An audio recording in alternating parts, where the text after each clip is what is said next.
तो वेलकम है दोस्तों आपको हमारे यूट्यूब चैनल पे।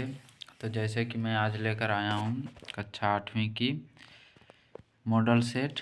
ठीक है, कुछ वस्तुनिष्ठ प्रश्न है।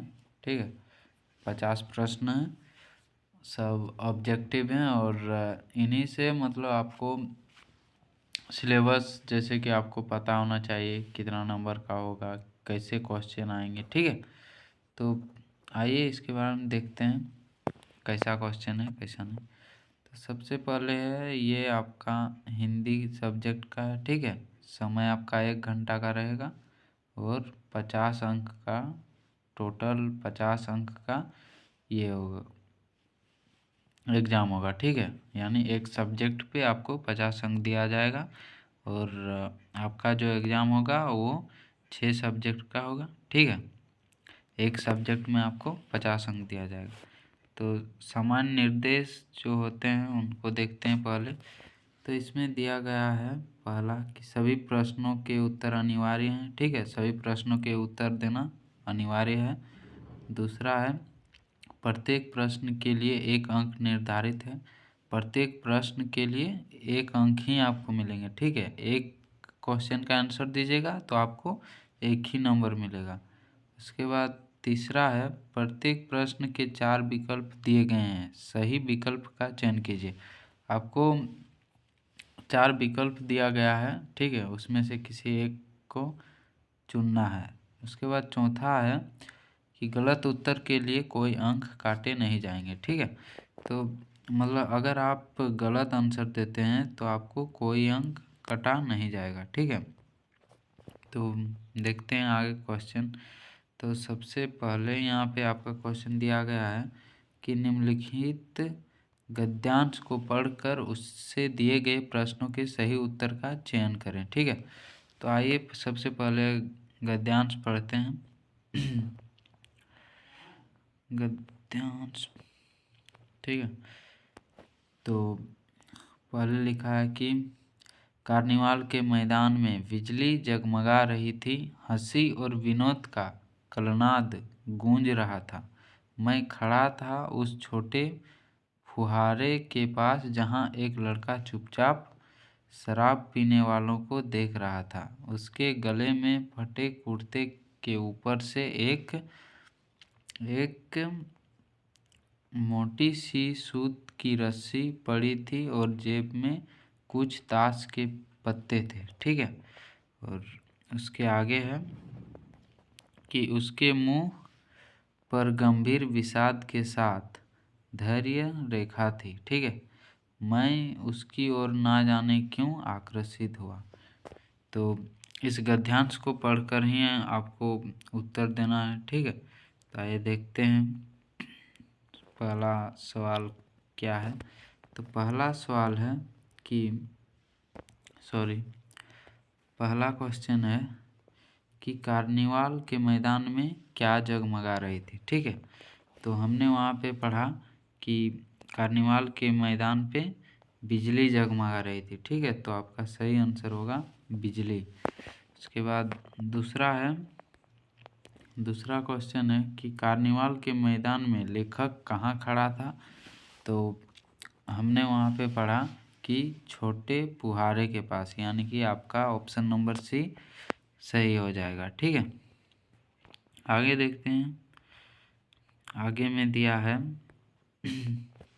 कि छात्रावास में स्थान पाने हेतु प्रधानाध्यापक को लिखे गए आवेदन पत्र के रिक्त स्थान को सही विकल्प द्वारा भरें। ठीक है, और इसमें दिनांक दिया गया है 2/9/2023। ठीक है, यानी कि जो रिक्त स्थान है उनको आपको भरना है। ठीक है,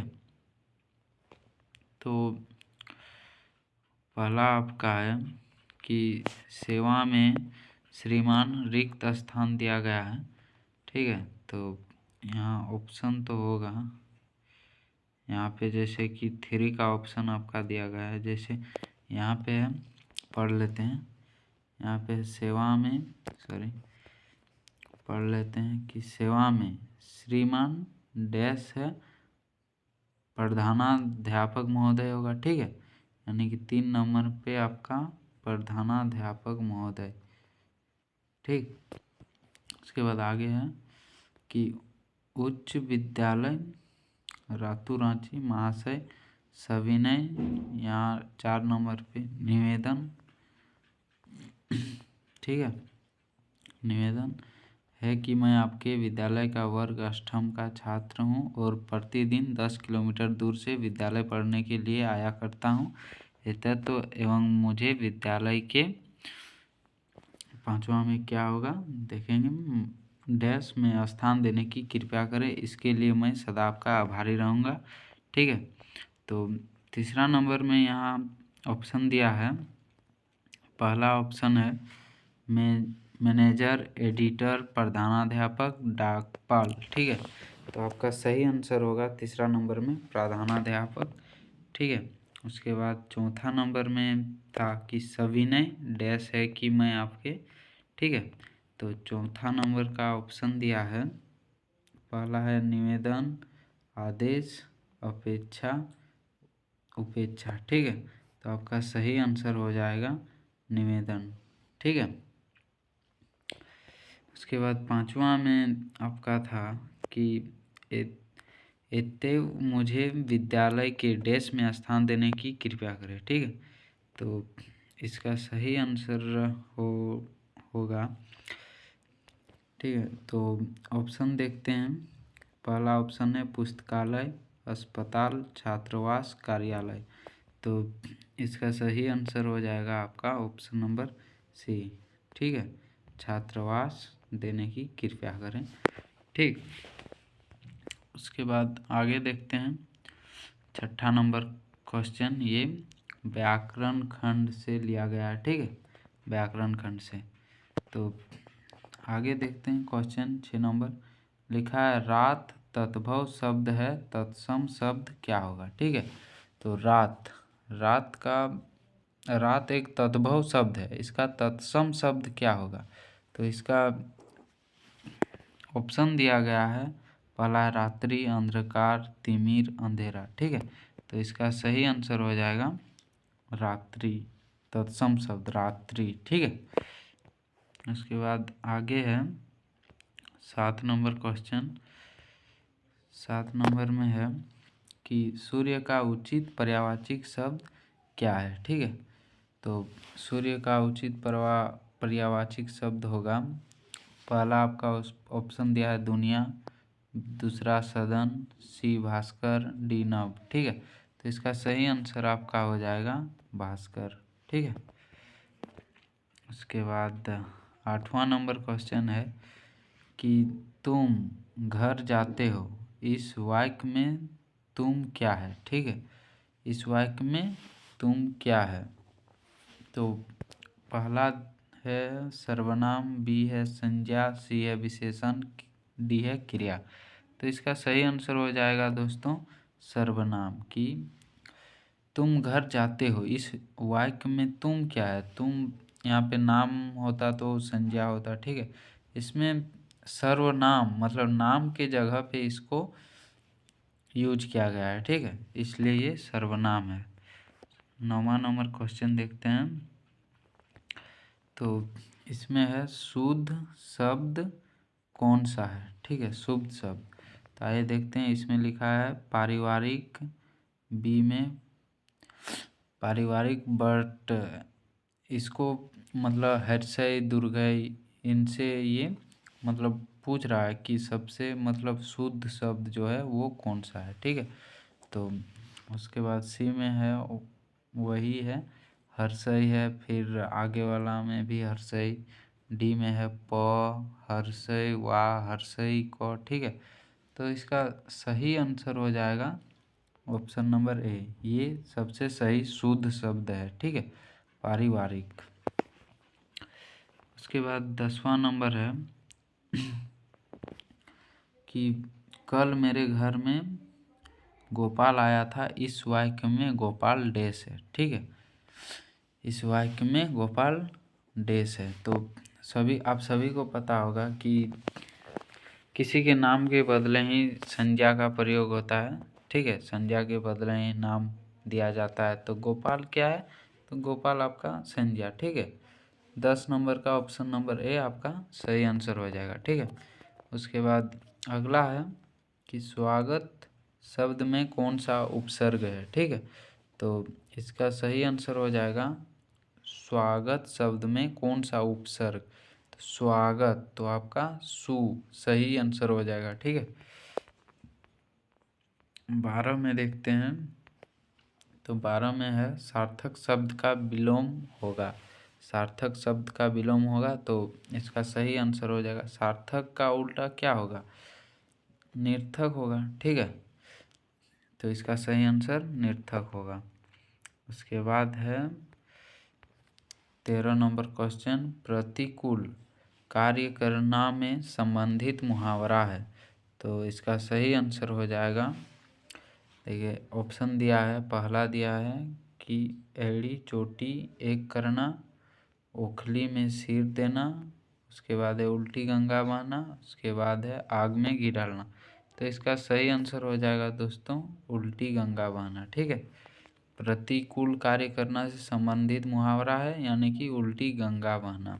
ठीक है, उसके बाद आगे है 14 नंबर की निराशा शब्द का संधि विच्छेद होगा। ठीक है, तो पहले यहाँ पे दिया है कि निर जोड़ आशा, बी में दिया है नी जोड़ आशा, सी में दिया है नीरा जोड़ सा, डी में दिया है नी जोड़ आशा।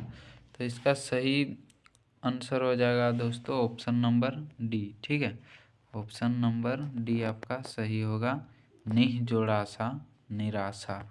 ठीक है, उसके बाद 15 नंबर देखते हैं, तो 15 नंबर है कि नीति शब्द में इक प्रत्यय लगाने से नया शब्द बनेगा। ठीक है, तो इसका सही आंसर हो जाएगा नीति। नीति शब्द में इक लगाने से शब्द में, नीति शब्द में इक प्रत्यय लगाने से नया शब्द बनेगा। तो नैतिक प्रत्यय लगाएंगे, तो इसका सही आंसर हो जाएगा ऑप्शन नंबर सी। ठीक है, नैतिक। उसके बाद 16 नंबर क्वेश्चन क्या कहा है, कहा कि मान शब्द में अप उपसर्ग लगाने से नया शब्द क्या बनेगा। ठीक है, मान शब्द में अप मतलब उपसर्ग लगाने से नया शब्द क्या बनेगा। तो जाहिर सी है कि यहाँ पे आप मतलब मान के आगे आप अप लगा दीजिए, तो अपमान। ठीक है, तो इसका सही आंसर हो जाएगा अपमान, ऑप्शन नंबर बी सही होगा।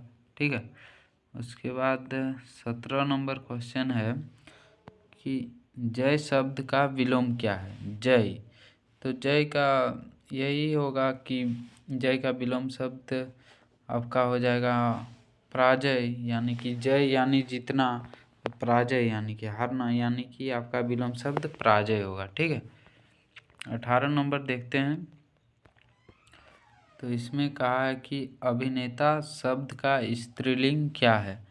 तो अभिनेता शब्द का स्त्रीलिंग आपका हो जाएगा अभिनेत्री। ठीक है, ऑप्शन नंबर ए आपका सही आंसर होगा। उसके बाद 19 में है कि कमला ने रोटी खाई कारक पहचाने, मतलब कमला ने रोटी खाई, इसमें कारक क्या है। ठीक है, तो कारक कर्ता ने, मतलब कमला ने रोटी खाई। ठीक है, तो यहाँ कर्ता कारक होगा। ठीक है, कि कर्ता ने कर्म को कर्ण से, ठीक है, इसी प्रकार से होता है ना, 8 कारक होते हैं हमारे। तो कमला ने रोटी खाई, तो इसका सही आंसर होगा कर्ता। ठीक है, कर्ता ने रोटी खाई। उसके बाद 20 नंबर क्वेश्चन है कि देवनागरी किसकी लिपि है। तो इसका सही आंसर हो जाएगा ऑप्शन नंबर बी। ठीक है, ये हिंदी की लिपि है, देवनागरी हिंदी की लिपि है। आप भी एग्ज़ाम में लिखते होंगे कि ये मतलब आपकी जो लिपि है वो कौन सी लिपि में आप लिखना चाहते हैं। तो हिंदी में लिखना चाहते हैं तो वो देवनागरी होती है, और इंग्लिश में तो रोमन, अगर खोरठा में लिखना चाहते हैं तो खरोष्ठी। ठीक है, तो आगे देखते हैं 21 नंबर, ये आपके पाठ्य पुस्तक से लिए गए हैं। ठीक है, तो क्वेश्चन देखते हैं 21 नंबर का, इसमें कहा है कि पुष्प की अभिलाषा शीर्षक कविता में किसकी इच्छा व्यक्त है। ठीक है, पुष्प की अभिलाषा शीर्षक कविता में किसकी इच्छा व्यक्त है। ठीक है, तो इसका सही आंसर हो जाएगा दोस्तों आपका ऑप्शन नंबर सी, पुष्प की इच्छा व्यक्त की है उस कविता में, पुष्प की अभिलाषा में। ठीक है, उसके बाद आपका 22 नंबर क्वेश्चन है कि छोटे जादूगर के लिए लेखक ने कितने टिकट खरीद कर दिए। ठीक है, छोटे जादूगर के लिए कितने टिकट लेखक ने खरीद कर दिए, तो इसका सही आंसर हो जाएगा ऑप्शन नंबर ए, 12 टिकट दिए थे। ठीक है, ये आपके पाठ्य पुस्तक से पूछे जा रहे हैं क्वेश्चन। ठीक है, ये सब इम्पोर्टेंट है, आएंगे ही आएंगे। ठीक है, उसके बाद आपका 23 नंबर क्वेश्चन है कि किसका ज्वर सबसे भयानक होता है। ठीक है, तो इसका सही आंसर हो जाएगा इसका सही आंसर होगा ऑप्शन नंबर बी, कुसंग। ठीक है, ये भयानक ज्वर सबसे भयानक होता है। ठीक है, अगला क्वेश्चन है 24 नंबर, देखते हैं। इसमें कहा कि पथ की पहचान शीर्षक कविता में कवि पथ की पहचान करने को कहते हैं क्योंकि पहला ऑप्शन है सफलता प्राप्त करना आसान हो जाता है। ठीक है, उसके बाद बी में है सफलता प्राप्त करना ठीक हो जाता है। ठीक है, सी में कहा है पथ पर कांटे होते हैं, डी में कहा है पथ पर गहरी नदी होती है। तो यहाँ कहा कि पथ की पहचान शीर्षक कविता में कवि पथ की पहचान करने को कहते हैं क्योंकि सफलता प्राप्त करना आसान हो जाता है। ठीक है, यानी कि आपका ऑप्शन नंबर ए सही हो जाएगा। ठीक है, 25 नंबर क्वेश्चन देखते हैं। इसमें कहा कि पथ की पहचान शीर्षक कविता के अनुसार पथ पर कितने राही गए हैं। ठीक है, तो इसका सही आंसर हो जाएगा दोस्तों ऑप्शन नंबर सी, अनगिनत राही। ठीक है, अनगिनत राही कितने, यहाँ पे मतलब पूछा है कि पथ की पहचान शीर्षक कविता के अनुसार पथ पर कितने राही गए हैं, तो अनगिनत राही। ठीक है, आगे 26 नंबर क्वेश्चन है। इसमें कहा है कि बड़े भाई साहब पाठ में बड़े भाई ने छोटे भाई के सामने पढ़ाई का कैसा चित्र खींचा है। ठीक है, ये क्वेश्चन हर बार आते हैं। ठीक है, और ये क्वेश्चन इम्पोर्टेंट भी है, इसे याद कर लीजिएगा। ठीक है, तो इसका सही आंसर हो जाएगा दोस्तों ऑप्शन नंबर डी, भयानक भयानक चित्र खींचा था। ठीक है, उसके बाद 27 नंबर है कि अशोक का शस्त्र त्याग एकांकी में किस प्रसिद्ध ऐतिहासिक घटना का उल्लेख है, तो इसका सही आंसर हो जाएगा ऑप्शन नंबर ए, कलिंग की युद्ध। ठीक है, अशोक का शस्त्र त्याग एकांकी में किस प्रसिद्ध ऐतिहासिक घटना का उल्लेख है, तो इसका सही आंसर हो जाएगा कलिंग की लड़ाई में। ठीक है दोस्तों, उसके बाद 28 नंबर क्वेश्चन है कि डायन का अंधविश्वास कविता में बुढ़िया गांव के किस दिशा में रहती थी। ठीक है, ये भी काफ़ी इम्पोर्टेंट क्वेश्चन है, तो इसका सही आंसर हो जाएगा आपका ऑप्शन नंबर सी, पूरब दिशा में रहती थी। ठीक है, 29वां क्वेश्चन है आपका कि किस किताब में डायन शब्द का उल्लेख नहीं है। ठीक है, किस किताब में डायन शब्द का उल्लेख नहीं है, तो इसका देखिए बच्चों की किताब में तो होती ही है, कहानी की किताबों में भी डायन की होती है, निबंध की किताबों में भी होती है, पर कानून के किताब में डायन को माना नहीं जाता है। ठीक है, तो इसका सही आंसर हो जाएगा आपका कानून की किताब। ठीक है, आगे देखते हैं 30 नंबर। तो इसमें कहा है कि अमरूद का पेड़ शीर्षक कहानी के अनुसार लोगों ने किसके प्रति उदासीनता बरती। ठीक है, तो यहाँ पे पहला ऑप्शन है अमरूद का पेड़, बी है आम का पेड़, सी है पीपल का पेड़, डी है जामुन का पेड़। तो इसका सही आंसर होगा दोस्तों ऑप्शन नंबर ए। ठीक है, ऑप्शन नंबर ए अमरूद का पेड़। ठीक है, अगला है 31। इसमें कहा है कि अमरूद में आए 3-4 सफ़ेद फूलों के बारे में सर्वप्रथम किसने बतलाया। अमरूद में आए 3-4 सफ़ेद फूलों के बारे में सर्वप्रथम किसने बतलाया। तो पहला है घोष बाबू के माली ने, बी में है कन्हैया लाल की बूढ़ी पत्नी ने, सी में है मित्तू ने, डी में है रखाल ने।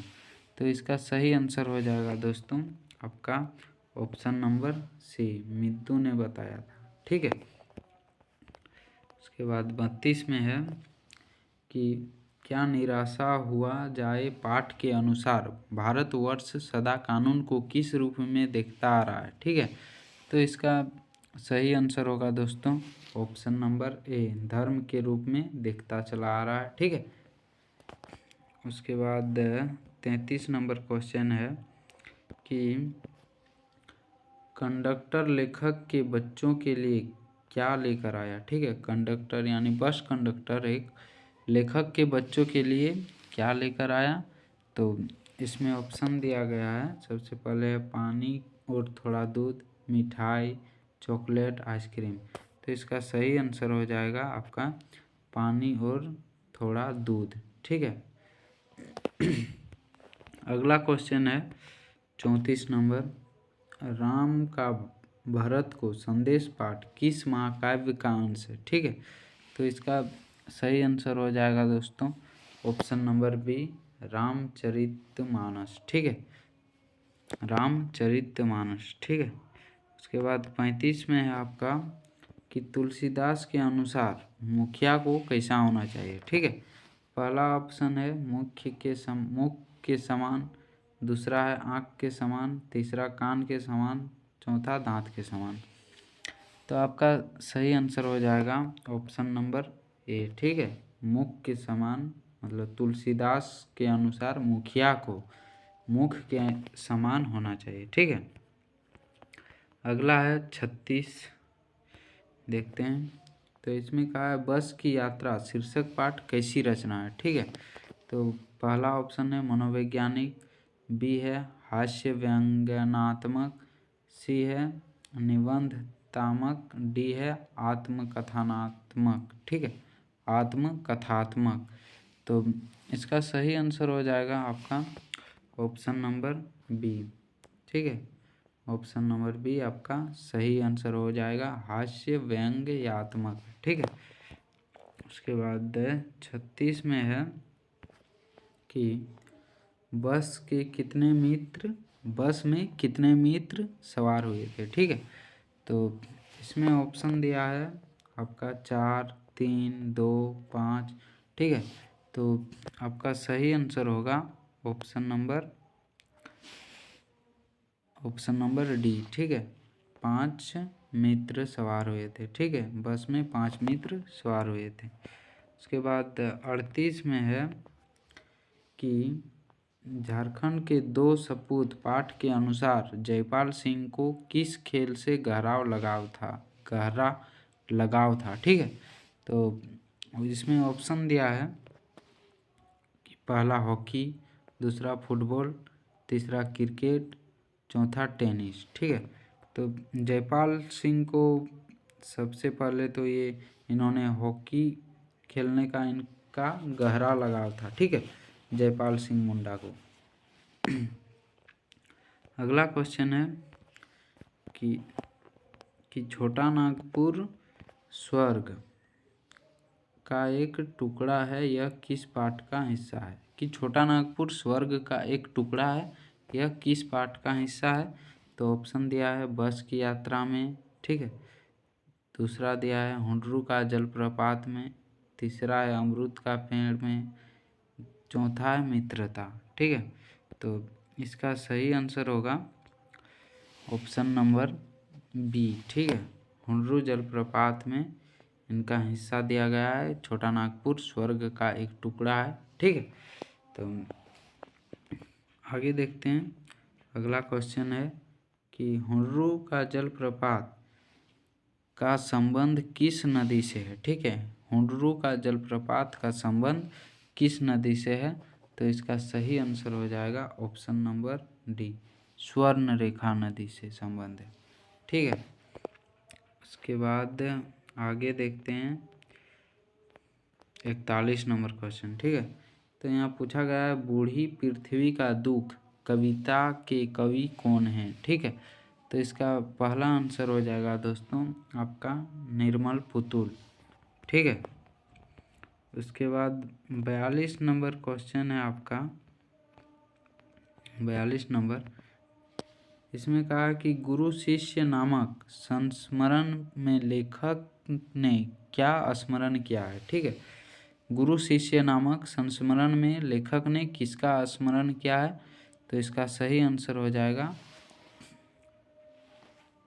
आचार्य हजारी प्रसाद द्विवेदी ने, यानी कि ऑप्शन नंबर बी आपका सही आंसर होगा, आचार्य हजारी प्रसाद द्विवेदी ने। ठीक है, आगे देखते हैं 43 नंबर क्वेश्चन। इसमें पूछा गया गुरु शिष्य नामक पाठ में लेखक को किस शहर की याद सता रही थी। ठीक है, तो इसमें ऑप्शन दिया गया है पहला बनारस, दूसरा इलाहाबाद, तीसरा कानपुर, चौथा नई दिल्ली। ठीक है, तो इसका सही आंसर हो जाएगा दोस्तों ऑप्शन नंबर सी, कानपुर। गुरु शिष्य नामक पाठ में लेखक को किस शहर की याद सता रही थी, तो कानपुर शहर की याद सता रही थी उनको। ठीक है, आगे है 44 नंबर क्वेश्चन।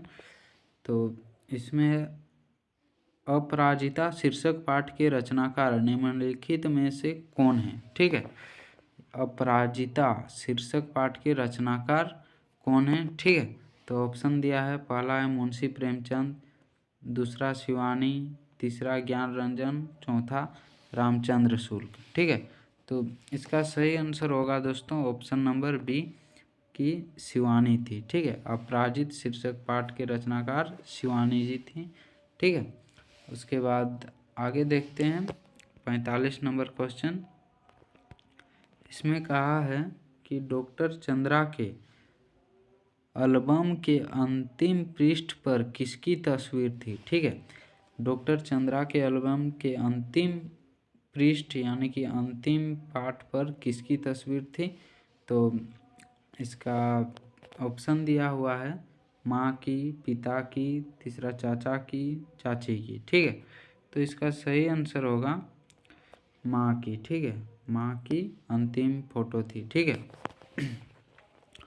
उसके बाद अगला क्वेश्चन है कि डॉक्टर चंद्रा ने किसके सफल जीवन की कहानी पढ़ी थी। ठीक है, डॉक्टर चंद्रा ने किसके सफल जीवन की कहानी पढ़ी थी, तो आइए ऑप्शन देखते हैं। पहला है डॉक्टर जोसेफ, दूसरा है डॉक्टर वर्गीज, तीसरा है डॉक्टर नीलसन, चौथा है डॉक्टर जेम्स। ठीक है, तो इसका सही आंसर होगा ऑप्शन नंबर बी। ठीक है, option number B, doctor Varghese की सफल जीवन की कहानी डॉक्टर चंद्रा ने पढ़ी थी। ठीक है, आगे देखते हैं 47 नंबर।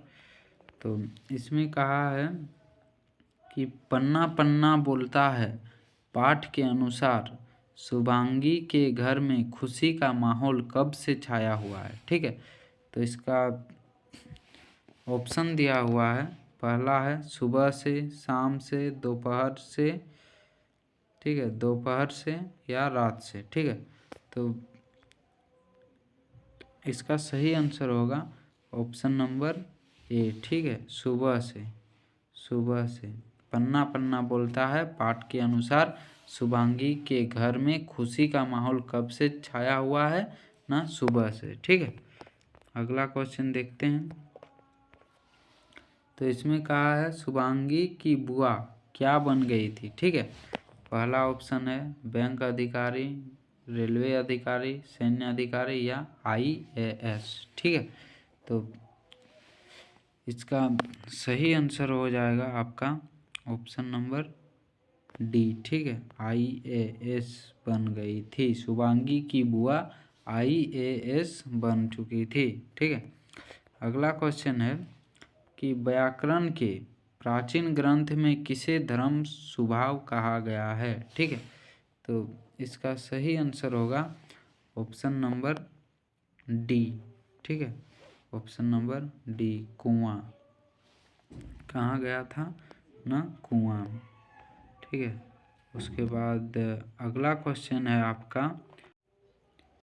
सर यहाँ पे आपका सही आंसर होगा तालाब। ठीक है, व्याकरण के प्राचीन ग्रंथ में किसे धर्म स्वभाव कहा गया है, तो वो तालाब होगा। ठीक है, उसके बाद अगला आपका अंतिम क्वेश्चन था आपका कि तालाब बांधता धर्म स्वभाव पाठ के अनुसार अमावस और पूर्णिमा को किसान खेत में क्या नहीं करते थे, तो इसका सही आंसर होगा काम। ठीक है, तालाब बांधता धर्म स्वभाव पाठ के अनुसार अमावस और पूर्णिमा यानी कि अमावस्या और पूर्णिमा को किसान खेत में क्या नहीं करते थे। ठीक है, तो उस दिन वे लोग काम नहीं करते थे। ठीक है, तो आज का इतना ही था दोस्तों कक्षा 8 के लिए, और हम अभी भी उन लोगों के लिए 6 सब्जेक्ट है, जो मैं 6 सब्जेक्ट का आपको क्वेश्चन दूंगा। ठीक है, और ये